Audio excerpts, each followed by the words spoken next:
Yeah! Oh my god. Are you rolling right now? Yeah, I'm rolling right now. What's going on, everybody? You're just like going nuts. Yeah, HR Falcons 22 back here again, doing another dip review for all you guys. Dimitri, my roommate, just walked in, and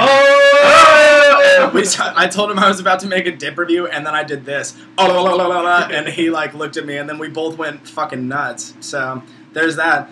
Please note my Carolina football poster. It was over there. It was on like the other wall, but then I moved it over here specifically like for the dip review. Ooh. So that I could show it off and be like, oh yeah, it's just like hanging out in the background. But yeah, I do have Jadavion's, I do have Clowney's autograph, I do have Lattimore's autograph, so how fucking cool am I guess, I don't know. Anyways. It's like a humble brag. I know, yeah.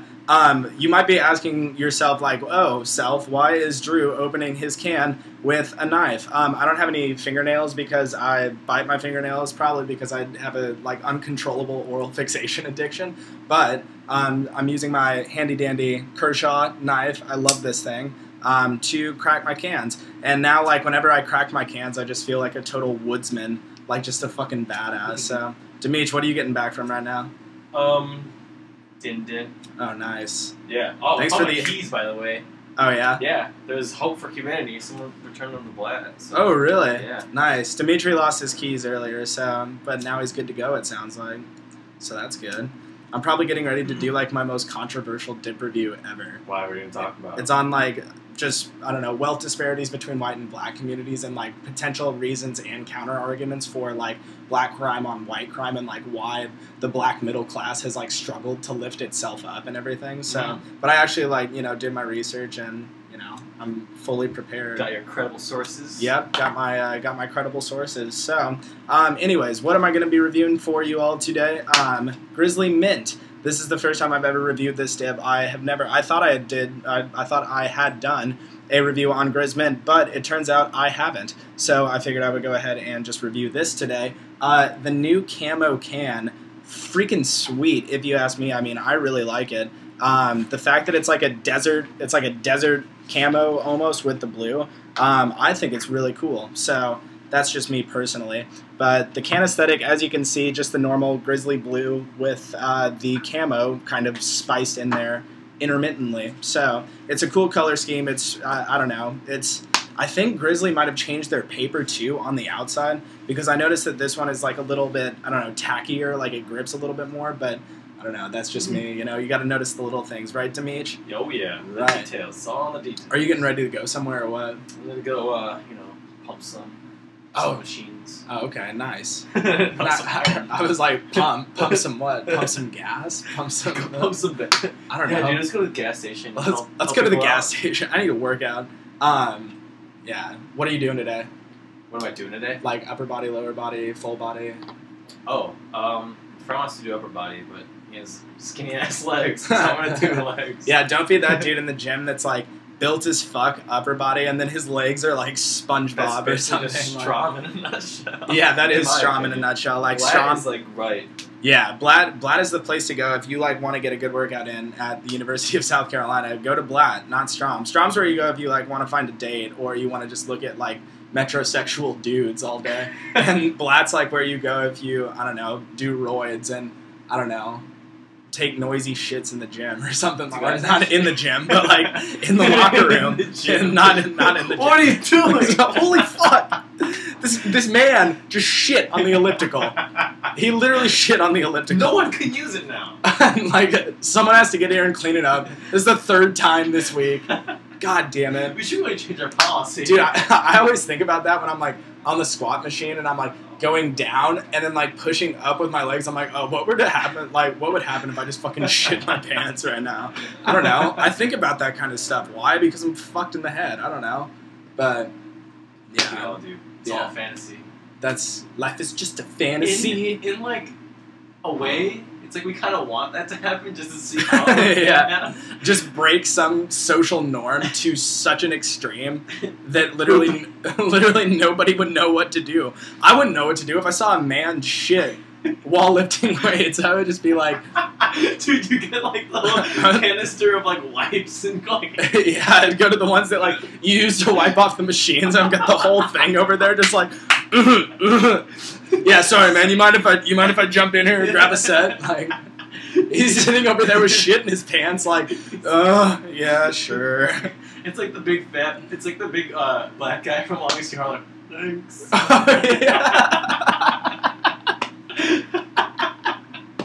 What a great character. Oh my fucking god. I think he just shit himself.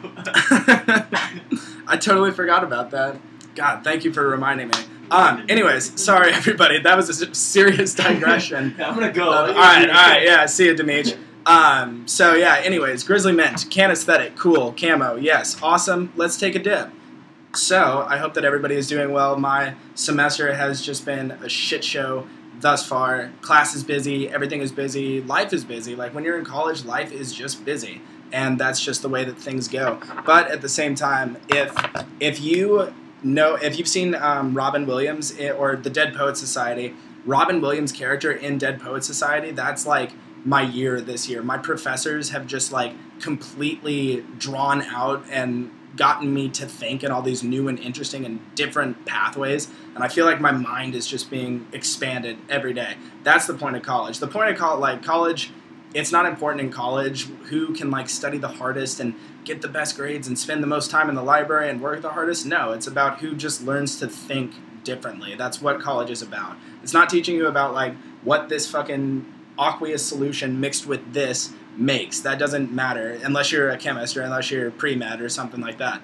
But for the most part, we're never going to need to know what an aqueous solution of Na plus Cl, what kind of, precipitate that forms or whatever it is. But the point of college, anyways, is just to expand your mind and get to think, like, you just learn how to think about stuff differently. You learn how to think outside the box. So, anyways, let's shut the fuck up. Let's take a dip. Grizzly Mint. As you can see, the can is absolutely fully packed.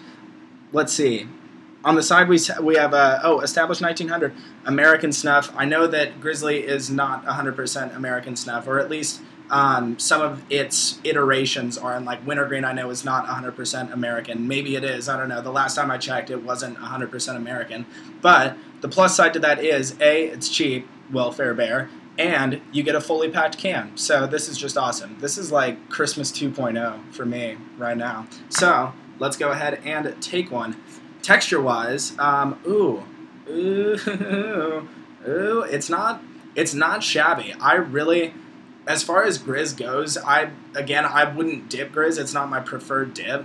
But at the same time, I can understand why people do, because it's a great buy, very affordable, and it's really not all that bad. The only difference I've noticed, like, over my dipping career, I guess you could say, is that when I take a lipper of Grizzly, it's like chewing a piece of Big League Chew bubble gum over like bazooka bubble gum. I don't know. Grizzly would be like the bazooka bubblegum of dip worlds, whereas Copenhagen and, maybe Skull would be like the Big League Chew. The flavor sustainability and the way that the texture just stays with you with Cope and Skull over like Grizzly and stuff like that is just so much better.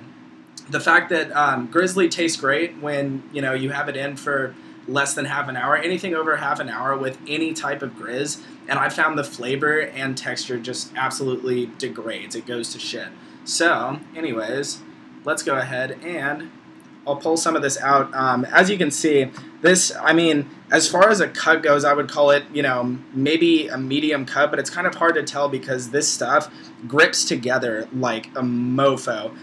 This stuff was seriously just magnetic as I was, gripping it into my pincer fingers. So, as far as the texture goes, really actually soft. I do enjoy it. I do like it, but you can tell that the moisture just isn't quite there.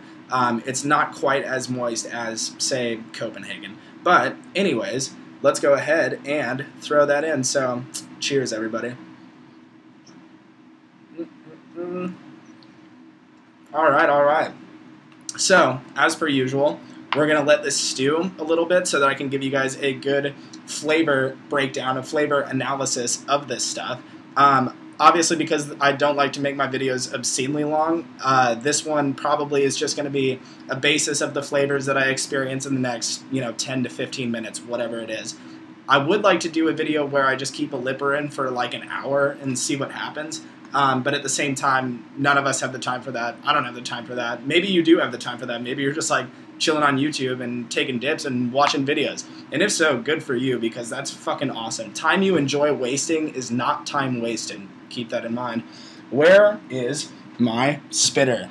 Nice Asparetto, literally like Asparetto coffee. It literally tastes like ass by Sodexo. Sodexo does the devil's bidding. I fucking hate Sodexo.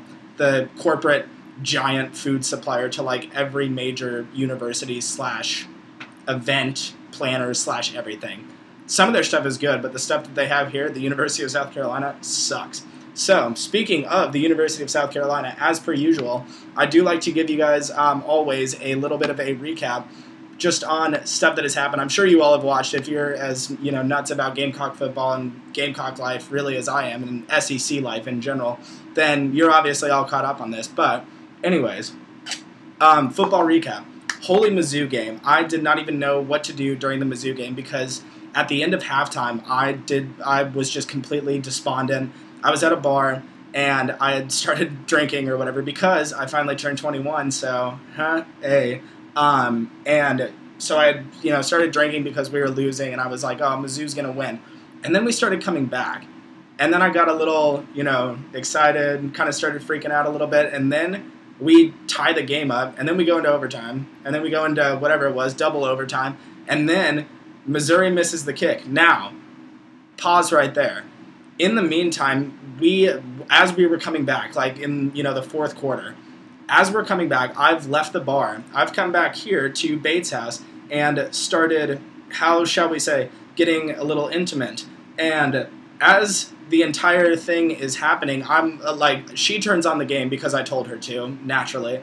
And so as this entire comeback is happening, something else is happening. And so we get to the point where, we've been at it for 45 minutes or something like that, and, we're about done. And it's as Mizzou is lining up their kick that I'm like, oh, whatever. And literally right as the Mizzou kicker misses the kick, that was when I whatever. And it was just such a flood of emotions. I literally cannot even describe to you. It was just just the craziest shit ever. Probably the biggest emotion, I don't know, just orgy in my head that I could ever imagine. So I hope you all found that hilarious, because I know that after I shut the door and everything behind me, I was just started dying. I thought it was hilarious. But I think a lot of shit's hilarious. I'd laugh at my own jokes, and a lot of people probably don't. There's probably people out there who are like, HR Falcons 22, you're such a fag. Okay, cool, whatever. So, anyways, that's the Mizzou story. So we won there. Mississippi State, obviously we won. I mean, there's not really much to cover as far as the Mississippi State game is concerned. But as far as Carolina football is related, please send your prayers out to Kenny Miles. I am, regrettably informing all of you that Kenny Miles was shot yesterday, I believe, during an attempted robbery of some sort. The guy actually supposedly saw Kenny's 11 wins ring that he was wearing on his finger, and thus figured that he might have some money or something like that. Came up to Kenny, tried to rob him. Maybe Kenny fought back. I'm not really sure, but Kenny ended up getting shot in the chest. He's in the hospital right now. I think he's in critical condition, but he's not dead. He's not dead yet. So I hope that they find the sons of bitches that did this to Kenny Miles. Steven Garcia, if you're all familiar with Steven Garcia, who used to be our quarterback here at USC, he took to Twitter and just went on an absolute rampage saying, I hope, these motherfuckers that shot Kenny, get what's coming to him, all this stuff like that. So please keep Kenny Miles in your prayers. Anyways, speaking of shootings, okay, so this is what I really wanted to talk about this entire video. So, speaking of shootings, about 2 or 3 weeks ago, I was just out for a casual night in 5 Points. It was a Friday night, maybe it was a Saturday night, I'm not really sure. But I know that I went out a few places. I met a kid who was visiting from Davidson in North Carolina, and it ended up that he spoke Arabic too, and I told him we just got to talking, and he was like, oh, I speak Arabic, and so we started speaking drunkenly in Arabic, and then we went to Pita Pit, And then I came back here to Bates House at like, 2:33 in the morning. I come to find out the next day that a freshman here at USC, had been shot. Like this guy, this thug, apparently was trying to shoot somebody else, missed that dude entirely, and hit this girl and hit her like right in her spinal column, or it went through her shoulder and then like tore into her spinal column. And she was sitting at the fountain at 5 Points, which is like a hangout where you go to catch a taxi at the end of the night, and she just got fucking shot, and she's like, she might be paralyzed for the rest of her life. And so they arrest this thug, and he's 20 years old, so he's about my age, and this kid has been in jail like a cumulative of 2 years for burglary and assault and all this other stuff. And that really just got me thinking, because we as college students, any college student, shouldn't have to worry about getting shot somewhere when they go out to have drinks on a Friday night. That's ridiculous. So this is why USC PD, like the USC Police Department and the Columbia Police Department in general, just really gets on my nerves. So the fact that if you go to Athens, you go to Baton Rouge, you go to Gainesville, someplace like that, the cops there, that whole towns like Athens and towns like Gainesville, center around a university. The school is the town. So in Athens, for example, they're really strict on jaywalking, but you can be drunk in public and do whatever, and as long as you're not causing too much harm to anybody, the cops won't do anything. Contrast that with here at the University of South Carolina, where if you even look like you're underage, the cops will stop you, ask for your ID, write you a drinking ticket, as people over that way are like getting robbed by thugs and shot, like this girl. And it's really just been irking me to the point that, or to the extent that the USC Police Department emphasizes the income that they get writing drinking tickets over the public safety, the safety of college students, the safety of the people that make 5 Points what it is. 5 Points, when I was a freshman, was the coolest place ever. It was so tight. Why? Because it was safe. You didn't have to worry about getting mugged or getting, getting shot, anything like that. And it was just a good time because cops were there to, make sure that you were doing all right. But other than that, it was just like, they were cool. Now, in the past 2 to 3 years, the drug trade has just increased so much around Columbia. And usually when you have an increase, like an increased inflow of drugs to a metropolitan area, albeit even a small one like Columbia, then you're going to see an increase in crime. So what we've been seeing, what Columbia's been seeing, is predominantly African-American gang-related violence flooding over across the river, over the vistas. The vistas get skipped because there's a dress code, and there's, other vistas is kind of like a high class, downtown alternative to 5 Points. But so they all make it down to 5 Points, and they literally do nothing but just loiter and start trouble with other people. So the whole point that I'm trying to make, I guess, is that what really probably gets me the most is the fact that this kid should have been in jail a long time ago. He should have been, imprisoned, given a stricter sentence, whatever it is. But as I've come to find out and everything, the problem with gangs and with not African American, well, I guess African Americans in general, not the fact that I'm being racist, but these are the facts. And facts are insurmountable. You can't call a fact racist because a fact is void of opinion. It's not racist to state a fact. So the facts are, let's see. So I wanted to read you guys an excerpt of this piece that I copied and pasted. This is a piece from the Huffington Post, I believe, and it was written by, a black professor and everything. So, and this kind of encapsulates everything that, I'm trying to convey in a much more succinct fashion. So it starts out, but the question is, where do black thugs come from? And the answer is that the African American community has broken down in certain areas. It has a functional and occasionally prosperous middle class, but the children of that middle class still pay tribute to ghetto thug values. When Obama hangs out with Jay-Z, sample lyric, welcome to the melting pot, corners where we sell and rock, the message that he's sending is that Black Thug represents the black community. So at the same time, I'm not one to profile anybody, but profiling is definitely a point that you can argue. Yeah, I would definitely argue it as a counterpoint. You can say that, you're racist for stating these facts or whatever, but when you talk about profiling is the starting place for the disparate treatment between white criminals and black criminals. The fact is that black criminals often live in over-policed areas, so of course the police are just going to find what they're looking for. Blacks are also given stricter sentences than whites for the same crime, so just keep that in mind.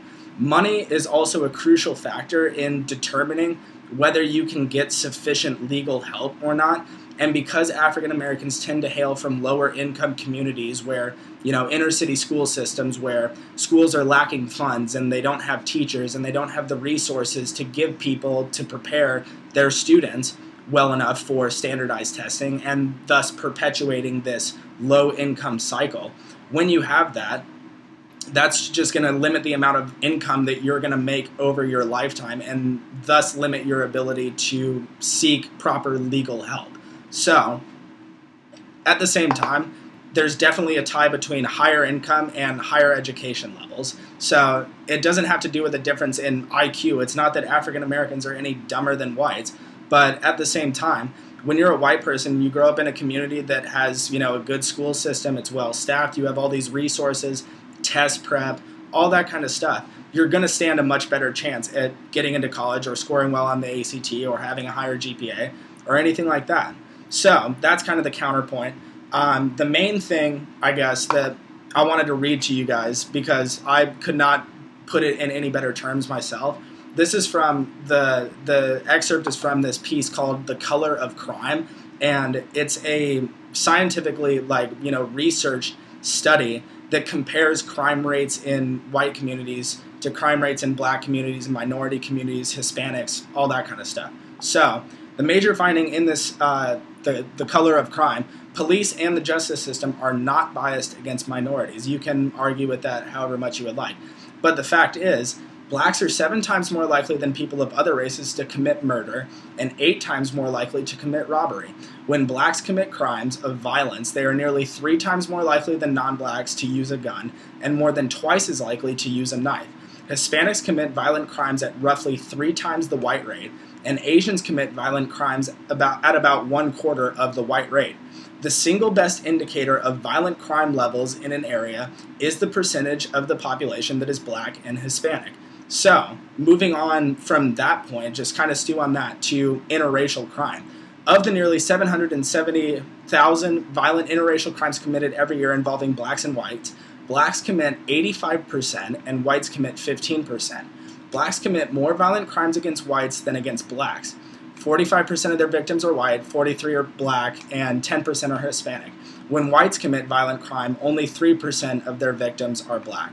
Blacks are also an estimated 30 times more likely to commit a violent crime against a white than vice versa, and 136 times more likely to commit robbery. Blacks are also 2.25 times more likely to commit officially designated hate crimes against whites than vice versa. So, why does all this violence happen? Gangs. Gangs is a big determinant of it, because as a gang, as an open street dealer, you're trying to protect your turf. So, if we look at gangs, only 10% of youth gang members are white. Hispanics are 19 times more likely than whites to be members of a youth gang, and blacks are 15 times more likely. 15. And Asians are 9 times as likely. So, just keeping that stuff in mind. Again, I'm not a racist person, but I can't ignore the fact that blacks do commit more violent crimes than whites do. And that's just the nature of the beast. That's just the way that these facts are. So, at the same time, I do believe that the black community has done a lot to lift itself out of this, cesspool of crime and, low standards of living. But at the same time, the reason that blacks were able to lift themselves up, at least for a while, was because they weren't, in a society that was glorifying rap values or glorifying thug life or anything like that. At this point in American society, the rap culture is making a lot of people rich, but it's not making a lot of African Americans rich. And that's the theory that they're subscribing to, that, oh, it's too hard to, go to school and get an education because the white man is keeping you down. So might as well join a gang or something like that. No joke. This girl, Venetia, God bless her, she works here in Bates House with me. And Venetia is one of the chillest girls I've ever met in my entire life. She's one of the first people in her family, she's African American, one of the first people in her family to go to college. And yet, when she goes home like for Thanksgiving, she told me the other night she's not looking forward to it. And I asked her why. Because she gets made fun of because she goes to college. She gets called, an Oreo, whatever it is. So, I don't know. Therein lies the problem. So, take that as you will. Anyways, let's get back to the dip review. Oh, and by the way, I hope this dude that paralyzed Martha, I hope he gets life in prison. I hope he could get the death penalty. I don't really know. But at the same time, Martha, if for some reason you're out there like watching these dip reviews, people here at USC, like, we are fully behind you 100%. It could have been any one of us just sitting there waiting for a cab and, getting shot. So God bless you. Prayers to you. So back to the dip review. As far as the flavor progression has been going, I do notice a few differences between, say, Skull Mint and Grizzly Mint. So Grizz Mint does offer a little bit of that same cooling sensation that Skull does, but at the same time, it's not as big of a cooling sensation as Skull. That might be because the texture of Skull is just superior to Grizzly in pretty much every way. It does sit fairly comfortably in your lip. I do like the texture of this. At least, I can't really tell that much difference between this texture, the texture of Grizz Mint and the texture of, say, Skull Mint. But the fact is, I've only had this dip in for, 22 minutes now or something like that. So I'm sure if I were to keep this dip in, a little bit longer, I would start to notice that the texture either becomes rougher because the moisture, whatever moisture is in Grizzly, is getting, sucked out. And it just becomes rougher in your lip. Even now, like, as I'm talking, it definitely feels like it's burning a little bit more. I don't know, a little bit more than another mint dip might. And as far as, like, buzz or anything like that, I really don't feel anything at this point. But that's also because I've, been at school for 2.5 months now and been dipping, like, roughly a can a day. So my tolerance is probably, like, sky high right now. But, so, that's pretty much my take on Grizzly Mint. Would I dip it again? Yes. But at the same time, again, it goes along with a lot of, other dips that I review and everything. If I had the money, I would definitely go with Skull Mint over Grizz Mint. But if you are looking for a good mint dip, then and you're on a budget, then Grizz Mint is far better than, any other substandard, mint blend, as far as dip goes. So, if I had to give it a final rating, I would probably give it about probably a 7.5 out of 10. It's definitely, again, not the worst dip that I've ever had. And I do like the fact that they are doing this go camo for a great cause. So props to Grizzly. I mean, this can is sick. And I think they're doing it with the wintergreen cans too, because I've seen camo wintergreen cans and they're really fucking cool. So I can't really decipher any change in quality between the camo canned Grizzly and the normal canned Grizzly. It's the same dip as far as I'm concerned, just, a cooler looking can. So I'm glad that I finally got the chance to review Grizzly Mint. I've heard that Copenhagen Mint is a lot, very similar to Grizzly Mint, but at the same time, Copenhagen obviously has the textural superiority that Grizzly, is clearly lacking. I still have yet to try Copenhagen Mint, but I will definitely be on the lookout for a can. If for some reason you have a bunch of Copenhagen Mint lying around and you want to send some my way, hit me up and message me, and I will worship you forever. So, 7.5 on Grizzly Long Cut Mint. Thank you all for watching. Apologies for the long video. I hope you have enjoyed this 30-minute long dip session with HR Falcons 22. And I look forward to seeing you all again shortly. So I'll definitely have the chance to do more dip reviews, especially over break and everything, because I'm going back home So I'll do another dip review, probably in Mick's basement, hanging out with my friends as per usual. So thank you guys again for watching, and keep on dipping.